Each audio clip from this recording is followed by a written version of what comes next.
Saudi അറേബ്യയിൽ ജയിലിൽ കഴിയുന്ന കോഴിക്കോട് സ്വദേശി അബ്ദുൾ റഹീമിന്റെ മോചനം സംബന്ധിച്ച് നിർണായക വിധിക്ക് കാതോർക്കുകയാണ് കേരളം. റിയാദിലെ ക്രിമിനൽ കോടതി കേസിൽ ഇന്ന് വിധി പറയുമെന്നാണ് പ്രതീക്ഷ. അനുകൂല വിധി ഉണ്ടായാൽ റഹീമിനെ നാട്ടിലെത്തിക്കാനുള്ള നടപടികൾ സഹായ സമിതി ആരംഭിച്ചിട്ടുമുണ്ട്. വിവരങ്ങളുമായിട്ട് സുരേഷ് വെള്ളിമറ്റം ചേരുന്നുണ്ട്.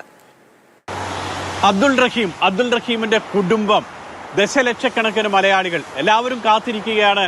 എല്ലാവരും പ്രതീക്ഷയോടുകൂടി തന്നെയാണ് കാത്തിരിക്കുന്നത്, പ്രാർത്ഥനയോടുകൂടിയാണ് കാത്തിരിക്കുന്നത്. ഇന്ന് ഈ ദിവസം അതിനിർണായകമാണ്. കഴിഞ്ഞ 18 വർഷമായി കോഴിക്കോട് ഫറൂഖ് കോടമ്പുഴ സ്വദേശി അബ്ദുൾ റഹീം സൗദി അറേബ്യയിലെ റിയാദിൽ ജയിലിൽ കഴിയുന്നുണ്ട്. ആ ജയിലിൽ നിന്നും ഒരു മോചനം, വധശിക്ഷയുടെ അടുത്ത് വരെ എത്തി അവിടെ നിന്നും ജീവിതത്തിലേക്ക് തിരിച്ചു വന്ന് ഇപ്പോൾ ജയിൽ മോചിതനായി നാട്ടിലേക്ക് പോകാനുള്ള ആഗ്രഹം, അതിനുള്ള അപേക്ഷ, അതാണ് കോടതി പരിഗണിക്കുന്നത്. കഴിഞ്ഞ 18 വർഷമായി ഈ ശിക്ഷ അനുഭവിക്കുന്നുണ്ട്. അതോടൊപ്പം തന്നെ ഒരു തരത്തിലുള്ള മുൻവൈരാഗ്യവും ഈ കുടുംബത്തോടില്ല. മറ്റൊരു ക്രിമിനൽ കേസിലും ഇതുവരെ പെട്ടിട്ടില്ല. നാട്ടിൽ നിന്നും സൗദി അറേബ്യയിലെത്തി 1 മാസം മാത്രമേ അവിടെ കഴിഞ്ഞിട്ടുള്ളൂ. അപ്പോഴത്തേക്ക് ജയിലിലായി. ഇത്രയും കാര്യങ്ങൾ പറഞ്ഞുകൊണ്ടാണ് അബ്ദുൾ റഹീമിനെ മോചിപ്പിക്കണം എന്നുള്ളൊരു അപേക്ഷ കോടതിയുടെ മുന്നിൽ എത്തിയിട്ടുള്ളത്.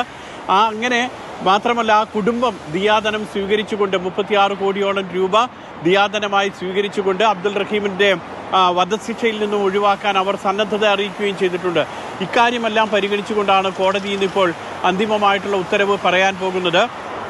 കഴിഞ്ഞ മാസം 17-ന് കോടതി പരിഗണിച്ചപ്പോൾ ഡിസംബർ 8-ന് വിധി പറയാമെന്ന് പറഞ്ഞ് അന്ന് മാറ്റിവെക്കുകയായിരുന്നു. ആ കേസാണ് ഇപ്പോൾ ഇന്ന് പരിഗണിക്കുന്നത്. ഇന്നിപ്പോൾ അബ്ദുൾ റഹീമിന്റെ മോചനം സംബന്ധിച്ചിട്ട് അനുകൂലമായിട്ടുള്ള ഒരു ഉത്തരവുണ്ടായാൽ പോലും അത് മേൽക്കോടതി അംഗീകരിക്കണം. അതോടൊപ്പം തന്നെ ഗവർണറേറ്റിൽ നിന്നും അനുകൂലമായിട്ടുള്ള നടപടികൾ ഉണ്ടാകണം. അതൊക്കെ പൂർത്തിയാക്കിയായിരിക്കും അബ്ദുൾ റഹീം നാട്ടിലേക്ക് വരിക. അതിന് ഏതാണ്ട് ഒരാഴ്ചയോളമൊക്കെ സമയം എടുത്തൊന്നും വരാം. ഏതായാലും വലിയ പ്രതീക്ഷയോടുകൂടി കാത്തിരിക്കുകയാണ്. 18 വർഷമായി സൗദി അറേബ്യയിലെ ജയിലിൽ കഴിയുന്ന അബ്ദുൾ റഹീമിന്റെ തിരിച്ചുവരവിന് വേണ്ടി എല്ലാവരും പ്രാർത്ഥനയോടുകൂടി കാത്തിരിക്കുകയാണ്.